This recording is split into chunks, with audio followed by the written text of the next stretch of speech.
Hey guys, this is Melissa from the House of Plaidfuzz, and today I'm going to share some tips for sticking to your Christmas budget.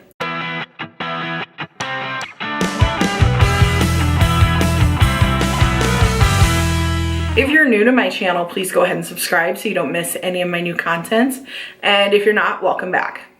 So I don't know about you, but I am completely done Christmas shopping. I have all my gifts wrapped and put under the tree. And I feel like I'm kind of in the home stretch as we go into Christmas.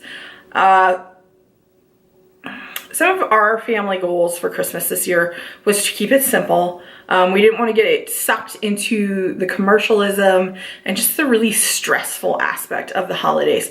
And I feel like we've done pretty well with that so far. But the closer and closer it gets, I can kind of feel myself getting sucked in a little bit. And so I had to kind of stop and do a little reset. And I feel like some of the points that I was pondering might be helpful to you. So realize when I'm saying this stuff, I'm preaching to the choir here. I struggle with this just as much as anybody else. My first tip to you is stop looking at ads.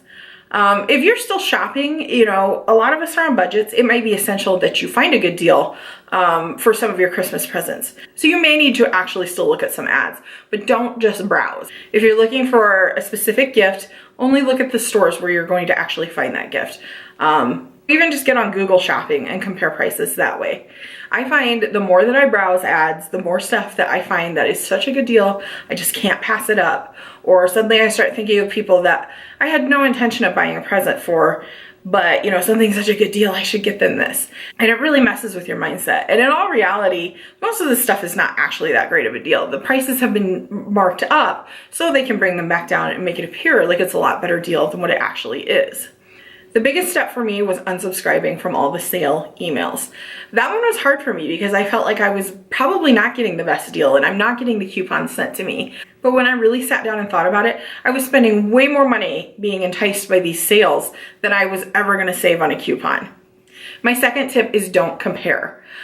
This is also one that I fall into. I've seen a lot of videos on YouTube lately where people are showing like the stocking stuffers, they got their kids and whatever, and there's so many fun things, but it's a lot more than what I bought my kids.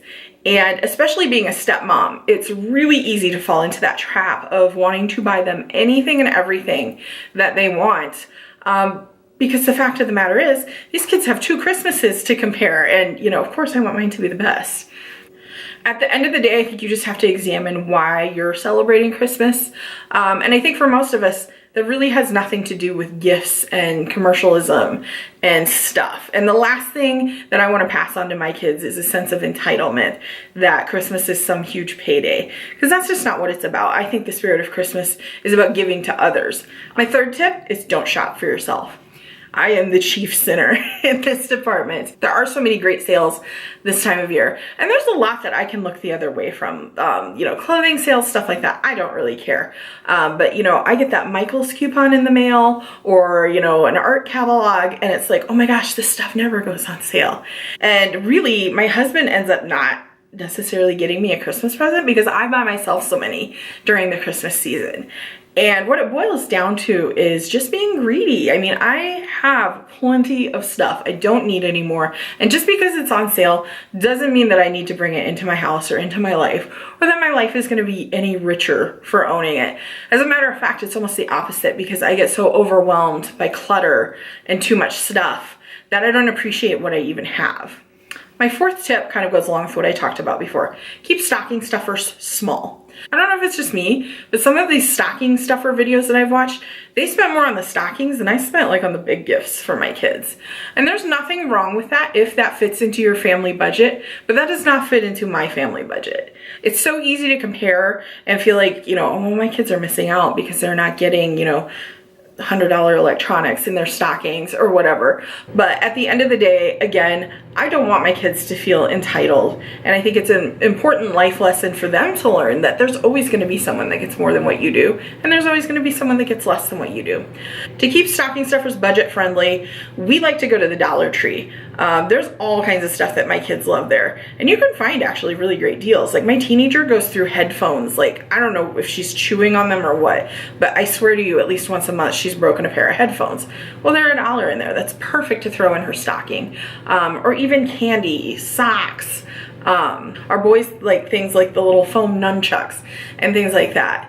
I also like to throw in things like, they love like the little electronic toothbrushes with like a cartoon character on it or whatever. So while stockings are a really fun tradition, don't let them blow your budget. My fifth and final tip for you is to enjoy the small things. This also goes back to kind of figuring out why you're celebrating Christmas. I'm participating in the December Daily Challenge this year, which means I'm basically like scrapbooking a page of memories from each day. And that has really helped me kind of get in touch with just the little moments that really can make this holiday season special.